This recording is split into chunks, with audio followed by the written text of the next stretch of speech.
Olá, meu amigo, olá, minha amiga, como é que vocês estão? Bem-vindos a mais um episódio onde estudamos a obra fundamental da doutrina espírita, Obras Póstumas, que foram os estudos que Kardec estava trabalhando para compor novas obras e que desencarnou antes disso.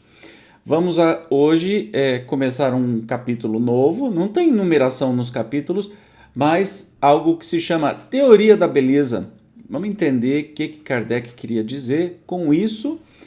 Já de antemão, tem obras aqui no prédio e hoje está passando um ciclone extratropical, então se ouvir janela batendo e martelada que reflete em todos os lugares, perdão aí, tá? Mas vamos embora, vamos para o estudo de hoje. Vamos lá. Será a beleza coisa convencional e relativa a cada tipo. O que, para certos povos, constitui a beleza, não será, para outros, horrenda fealdade. Os negros se consideram mais belos que os brancos e vice-versa. Nesse conflito de gostos, haverá uma beleza absoluta. Em que consiste ela? Somos, realmente, mais belos do que os hotentotes e os cafres. Por quê? Esta questão que, à primeira vista, parece estranha ao objeto dos nossos estudos, a eles, no entanto, se prende de modo direto e entende com o futuro mesmo da humanidade. Ela nos foi sugerida, assim como a sua solução, pela seguinte passagem de um livro muito interessante e muito instrutivo, intitulado As Revoluções Inevitáveis no Globo e na Humanidade, de Charles Richard. O autor combate a opinião dos que sustentam a degenerescência física do homem, desde os tempos primitivos, refuta vitoriosamente a crença na existência de uma primitiva raça de gigantes e empreende provar que, do ponto de vista físico e do talhe, os homens de hoje valem os antigos, se é que não os ultrapassam. Tratando da beleza das formas, exprime-se ele assim, nas páginas 41 e seguintes. Pelo que toca à beleza do rosto, à graça da fisionomia, ao conjunto que constitui a estética do corpo, ainda é mais fácil de comprovar-se a melhoria operada. Basta para isso que se lance um olhar sobre os tipos que as medalhas e as estátuas antigas nos transmitiram intactas através dos séculos. Eu vou colocar para o Zezinho aqui ler, porque o texto é grande, mas vamos tentar entender o que está acontecendo aqui, né? O porquê que Kardec, primeiro vamos conhecer o texto, depois o porquê que Kardec resolveu ser interessante acrescentar isso aqui, né? Vamos lá então. A iconografia de Visconti e o Museu do Conde de Clairol são, entre muitas outras, duas fontes donde com facilidade se podem tirar variados elementos para este interessante estudo.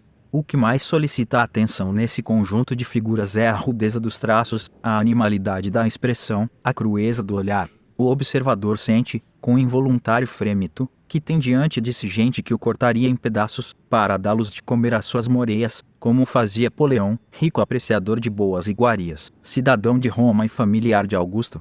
Primeiro a Brutus, Lucius Junius, o que mandou cortar a cabeça a seus filhos e assistiu a sangue frio ao suplício de ambos, assemelha-se a uma fera. Seu perfil sinistro tem da águia e do mocho o que esses dois carniceiros do ar apresentam de mais feroz. Vendo, ninguém pode duvidar de que haja merecido a ignominiosa honra que a história lhe conferiu. Assim como matou os dois filhos, também teria estrangulado a própria mãe, pelo mesmo motivo.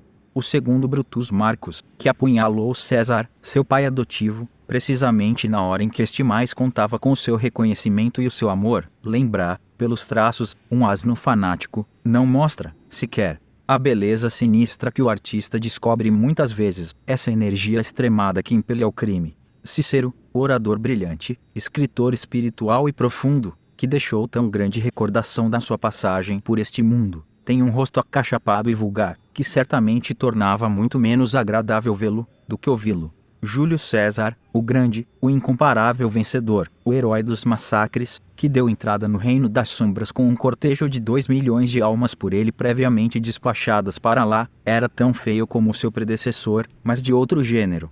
Seu rosto magro e ossudo, posto sobre um pescoço comprido e enfeado por um gogó saliente, parecia-se mais com um grande Giles XIII do que com um grande guerreiro. Galba, Vespasiano, Nerva, Caracalla, Alexandre Severo, Balbino, não eram apenas feios, mas horrendos. É com dificuldade que, nesse museu dos antigos tipos da nossa espécie, o observador logra descobrir, aqui ou ali, algumas figuras que possam merecer um olhar de simpatia. Olha que interessante, eles estão comparando aí, né, nesse texto lá de Charles Richard, será que é o mesmo Charles Richer? Eu não sei. Está comparando com base nas pinturas e mais ainda nas esculturas antigas, né?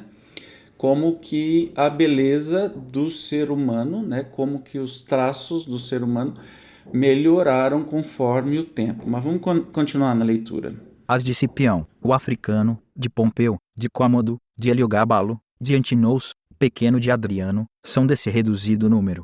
Sem serem belos, no sentido moderno da palavra, essas figuras são, entretanto, regulares e de agradável aspecto. As mulheres não são melhor tratadas do que os homens e dão ensejo às mesmas notas. Lívia, filha de Augusto, tem o perfil pontudo de uma fuinha, Agripina faz medo e Messalina, como que para desconcertar a Cabanise Lavater. Parece uma gorda anchuda serviçal, mais amante de sopas suculentas do que de outra coisa. Os gregos, é preciso dizê-lo, são, em geral, menos mal talhados que os romanos. As figuras de Temístocles e de Milcíades, entre outros, podem comparar-se aos mais belos tipos modernos. Mas Alcibíades, o avô longínquo dos nossos Richelieu e dos nossos Lauzun, cujas façanhas galantes, por si sós, enchem a crônica de Atenas, tinha, como Messalina, muito pouco do físico que corresponderia às suas atividades. Ao ver ali os traços solenes e a fronte grave, quem quer que seja o tomaria antes por um jurisconsulto agarrado a um texto de lei do que pelo audacioso conquistador, que foi, de mulheres, que se fazia exilar em Esparta, unicamente para enganar o pobre rei Agis e, depois, vangloriar-se de ter sido amante de uma rainha. Sem embargo da pequena vantagem que, quanto a esse ponto, se possa conceder aos gregos sobre os romanos, quem se der ao trabalho de comparar esses velhos tipos com os do nosso tempo, reconhecerá sem esforço que nesse sentido, como em todos os outros, houve progresso. Apenas, convém não esquecer, nessa comparação, que aqui se trata de classes privilegiadas, sempre mais belas do que as outras e que, por conseguinte, os tipos modernos que se hajam de contrapor aos antigos deverão ser escolhidos nos salões, e não nas pocilgas. É que a pobreza, há em todos os tempos e sob todos os aspectos, jamais foi bela e não é, precisamente, para nos envergonhar e forçar-nos a um dia nos libertarmos dela. Não quero, pois, dizer, longe disso, que a fealdade haja desaparecido inteiramente das nossas frontes e que a marca divina se acha afinal posta em todas as máscaras que velam uma alma. Longe de mim avançar uma afirmação que muito facilmente poderia ser contestada por toda a gente. A minha pretensão se limita a verificar que, num período de 2000 anos, coisa tão pouca para uma humanidade que tanto tem de viver, a fisionomia da espécie melhorou de maneira já sensível. Creio, além disso, que as mais belas figuras da antiguidade são inferiores às que podemos diariamente admirar em nossas reuniões públicas, em nossas festas e até no trânsito das ruas. Se não fosse o receio de ofender certas modéstias e também de excitar certos ciúmes, confirmaria a evidência do fato com algumas centenas de exemplos conhecidos de todos no mundo contemporâneo. Gente, na boa, eu tenho medo de parecer para este... pro Charles, meu Deus do céu. Mas enfim, vamos continuar entendendo. Eu estou um pouco assustado com esse texto, mas vamos lá, ver onde é que ele quer chegar. Os oradores do passado enchem constantemente a boca com a famosa Vênus de Médici, que lhes parece o ideal da beleza feminina, sem se aperceberem de que essa mesma Vênus passeia todos os domingos pelas avenidas d'Arles, em mais de 50 exemplares. E poucas serão as nossas cidades, sobretudo do sul, que não possuam algumas. Em tudo o que vimos de dizer, limitamo-nos a comparar o nosso tipo atual com o dos povos que nos precederam de apenas alguns milhares de anos. Se, porém, remontarmos mais longe através das idades, penetrando nas camadas terrestres onde dormem os despojos das primeiras raças que habitaram o nosso globo, a vantagem a nosso favor se tornará de tal modo sensível que qualquer negação a esse propósito se desvanecerá por si mesma. Sob aquela influência teológica que deteve Copérnico e Tycho Brahe, que perseguiu Galileu e que, nestes tempos mais próximos, obscureceu por um instante o gênio do próprio Cuvier, a ciência hesitava em sondar os mistérios das épocas antediluvianas. A narrativa bíblica, admitida ao pé da letra, no mais estreito sentido, parecia haver dito a última palavra acerca da nossa origem e dos séculos que nos separam dela. Mas a verdade, impiedosa nos seus acrescentamentos, acabou rompendo a veste de ferro em que a queriam aprisionar para sempre e pondo-a em formas até então ocultas. O homem que vivia, antes do dilúvio, em companhia dos mastodontes, do urso das cavernas e de outros grandes mamíferos hoje desaparecidos, o homem fóssil, numa palavra, por tão longo tempo negado, foi encontrado afinal, ficando fora de dúvida a sua existência. Os recentes trabalhos dos geólogos, particularmente os de Boucher de Perthes, 14 de Philippe e de Lieu, permitem se apreciem os caracteres físicos desse venerável avô do gênero humano. Ora, a despeito dos contos imaginados pelos poetas sobre a beleza originária, malgrado o respeito que lhe é devido, como chefe antigo da nossa raça, a ciência é obrigada a atestar que ele era de prodigiosa fealdade. Fealdade é feiura, né? Seu ângulo facial não passava de 70 graus, suas mandíbulas de considerável volume eram armadas de dentes longos e salientes, tinha fugidia a fronte e as têmporas achatadas, o nariz esborrachado, largas as narinas. Em resumo, esse venerável pai devia assemelhar-se bem mais a um orangotango do que aos seus afastados filhos de hoje, a tal ponto que, se não lhe houvessem achado ao lado as achas de sílex que fabricara, em alguns casos, animais que ainda apresentavam traços das feridas causadas por essas armas informes, fora de duvidar-se do papel que ele desempenhava na nossa filiação terrestre. Não somente sabia fabricar achas de sílex, como também clavas e pontas de dardos da mesma matéria. Pelo que eu estou entendendo, ele está nos conduzindo por um caminho que a raça humana, né, vem ao longo do tempo ficando mais bela, cada vez mais ficando mais bela. Quando ela fala da Milo de Vênus e que ele cruzando num parque consegue ver pelo menos umas 50 iguais, ou seja, ela está dizendo que era uma referência de beleza, que a beleza tem sido mais comum e que faz parte realmente de uma evolução, né? Que a gente vai ganhando traços mais finos, mais delicados e caminhando aí para a beleza. Mas continuamos aqui. A galantaria antediluviana chegava mesmo a confeccionar braceletes e colares de pedrinhas arredondadas para adorno, naqueles tempos longínquos, dos braços e pescoços do sexo encantador, que depois se tornou muito mais exigente.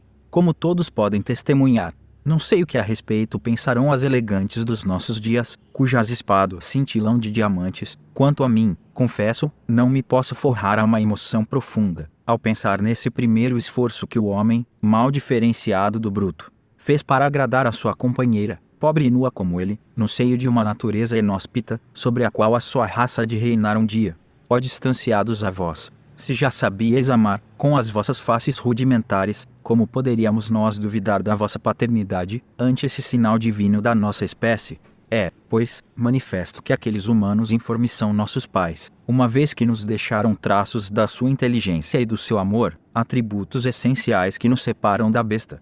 Podemos, então, examinando-os atentamente, despojados das aluviões que os cobrem, medir, como a compasso, o progresso físico que a nossa espécie realizou desde o seu aparecimento na Terra. Ora, esse progresso, que, faz pouco, podia ser contestado pelo espírito de sistema e pelos prejuízos de educação, assume tal evidência que não há mais como deixar de o reconhecer e proclamar. Alguns milhares de anos podiam permitir dúvidas, algumas centenas de séculos as dissipam irrevogavelmente.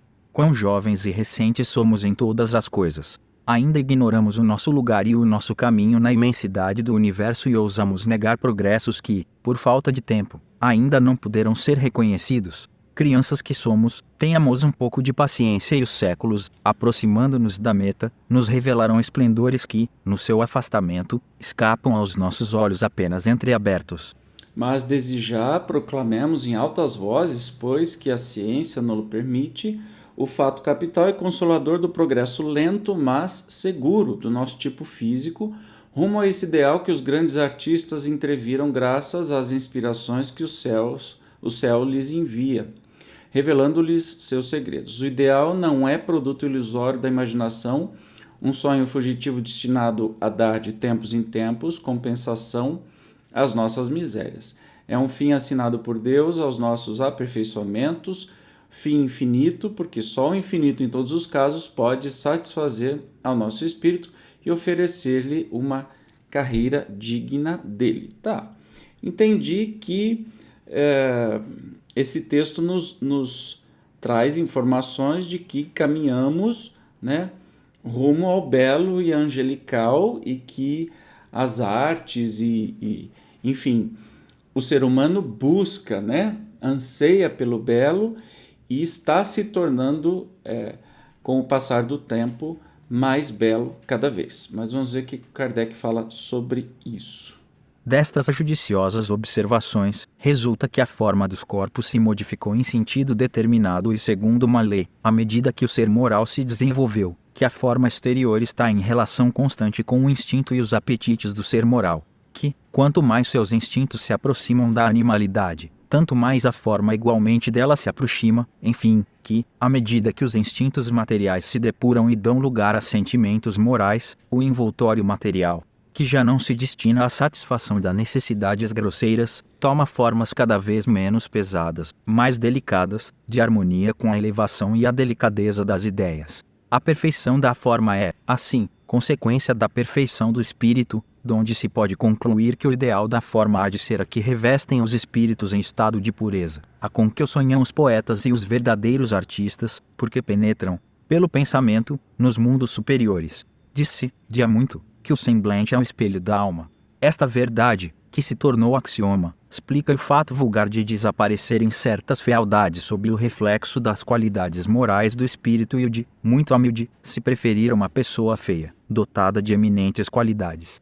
a outra que apenas possui a beleza plástica. É que semelhante fealdade consiste unicamente em irregularidades de forma, mas sem excluir a finura dos traços, necessária à expressão dos sentimentos delicados. Do que precede se pode concluir que a beleza real consiste na forma que mais afastada se apresenta da animalidade e que melhor reflete a superioridade intelectual e moral do espírito, que é o ser principal, influindo o moral, como influi, sobre o físico, que lhe apropria as suas necessidades físicas e morais. Segue-se que o tipo da beleza consiste na forma mais própria à expressão das mais altas qualidades morais e intelectuais. 2. O que, à medida que o homem se elevar moralmente, seu envoltório se irá avizinhando do ideal da beleza, que é a beleza angélica.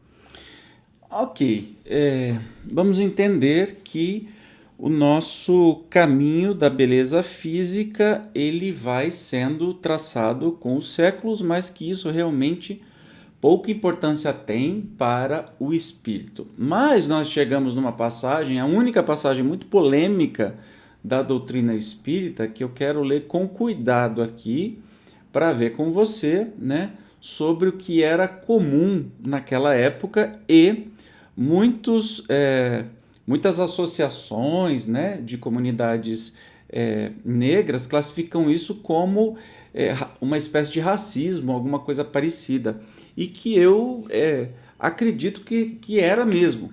Era o costume da época? Era o costume da época, era o que se pensava, baseado na ciência, tinha uma ciência lá baseada no tamanho de crânio, blá, blá, blá, blá, blá, blá, mas Kardec errou feio de ter colocado isso. Mas vamos ver o texto antes de falar qualquer coisa. O negro pode ser belo para um negro, como um gato é belo para um gato, mas não é belo em sentido absoluto, porque seus traços grosseiros, seus lábios espessos acusam a materialidade dos instintos. Podem exprimir as paixões violentas, mas não podem prestar-se a evidenciar os delicados matizes do sentimento, nem as modulações de um espírito fino. Horrível isso, né? O que tem para falar? Defender absolutamente nada. E a gente sabe que beleza e feiura são relativas e estão presentes em todo tipo de gente, em todo tipo de cor de pele, né? Nós podemos ter pessoas mais feias, sejam elas brancas, amarelas, negras, vermelhas, azuis, qualquer tipo de cor, ou pessoas mais belas. Então, assim, esquisito este comentário, e eu acho que piora um pouquinho. Daí podemos, sem fatuidade, creio, dizer-nos mais belos do que os negros e os otentotes. Mas também pode ser que para gerações futuras melhoradas sejamos o que são os otentontes com relação a nós. E quem sabe se, quando encontrarem os nossos fósseis, elas não os tomarão pelos de alguma espécie de animais. Lido que foi na Sociedade de Paris, este artigo se tornou objeto de grande número de comunicações apresentando todas as mesmas conclusões. Transcrevemos apenas as duas seguintes por serem as mais desenvolvidas. Sinceramente, estou chocado aqui. Eu não sei se você está, mas é o tipo de coisa que não me agradou e não assino embaixo de jeito nenhum. Tem até uma explicação. Aqui, ó. É preciso salientar que no século XIX as teorias raciais estavam em voga, dando status científico às desigualdades entre os seres humanos. Kardec, porém, codificou toda uma doutrina, o Espiritismo, que tem como base a igualdade entre os homens, pois que todos somos espíritos em busca de evolução, as raças seriam apenas roupagens que vestimos durante determinada encarnação. Me parece uma desculpa depois. Eu acho que isso deveria ser tirado do livro, porque não cabe, né? Do Obras Póstumas, porque não cabe. Mas vamos ver as comunicações aqui. E o próprio Kardec sempre disse assim: se um dia a doutrina falar alguma abobrinha, fique com a ciência e ignore esta parte. Eu acho que é um bom exemplo para a gente ignorar esta parte aqui, sem desclassificar ou sem desvalorizar todas as outras. Mas vamos ver aqui essa comunicação de médium Senhora Malê.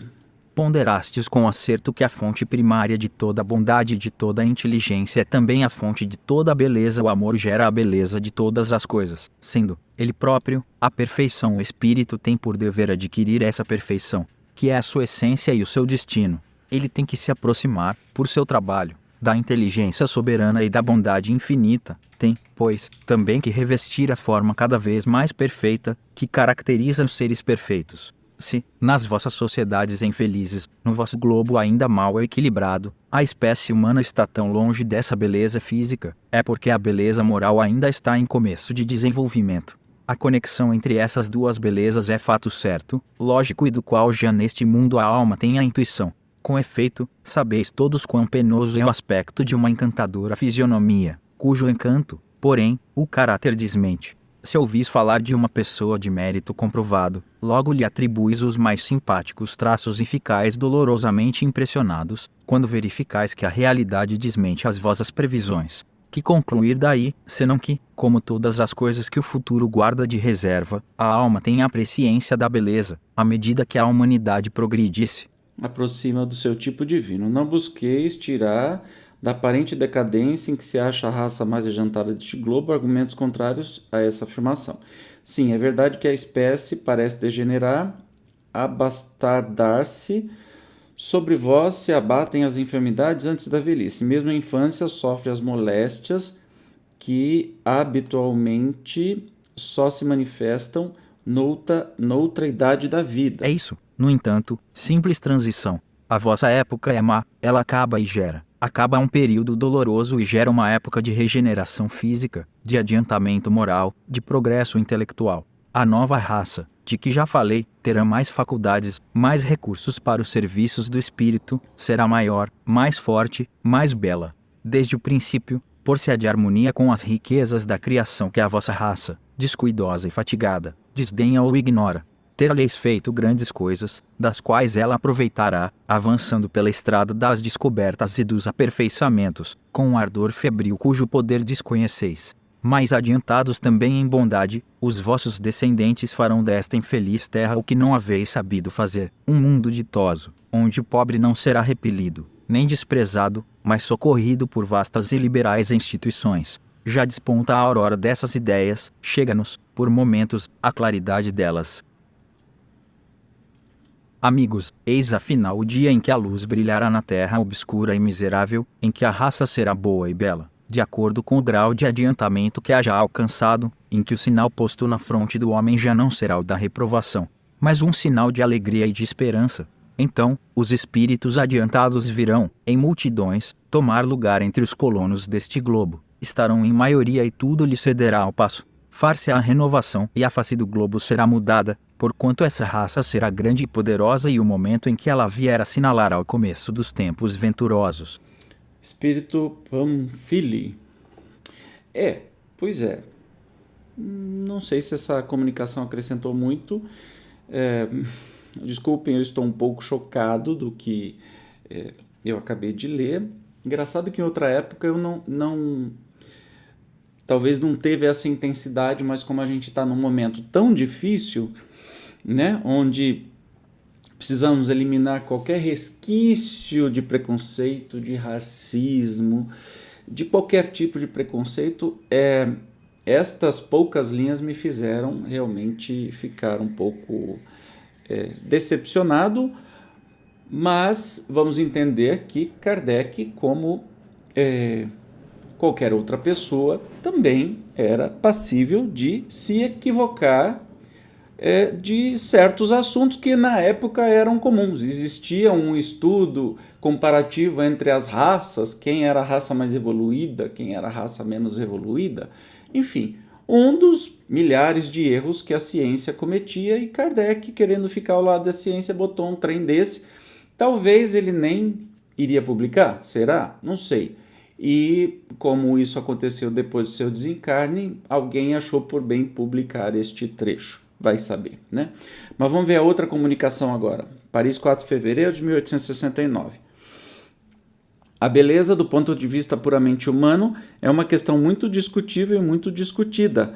Para apreciarmos bem, precisamos estudá-la como amador desinteressado. Aquele que estiver sob encantamento não pode ter voz no capítulo. Também entra em linha de conta o gosto de cada um nas apreciações que se fazem. Concordo. Belo, realmente belo, só é o que o é sempre e para todos. Essa beleza eterna, infinita, é a manifestação divina em seus aspectos incessantemente variados. É Deus nas suas obras e nas suas leis. Eis aí a única beleza absoluta. É a harmonia das harmonias e tem direito ao título de absoluta porque nada de mais belo se pode conceber. Tá aí, concordo em gênero, número e grau, especialmente no mundo de hoje, que a gente sabe que a beleza também é comprada, certo? Se você tem dinheiro, você vai fazer harmonização facial, vai ajeitar aqui, essas entradinhas aqui não vai ter mais, vai tirar essas rugaiadas tudo, né? As rugas do pescoço, não sei como é que tira, mas tira, vai fazer um queixo mais quadrado, lá. Então, você tendo dinheiro, você vai ficando... Tem gente que exagera, né? Fica com o beiço assim, parecendo o bico de pato. Mas tudo é passageiro, tudo é relativo, né? A pessoa pode ser linda esteticamente, né? Externamente, e ser um horror de pessoa, né? Medonho, desastroso.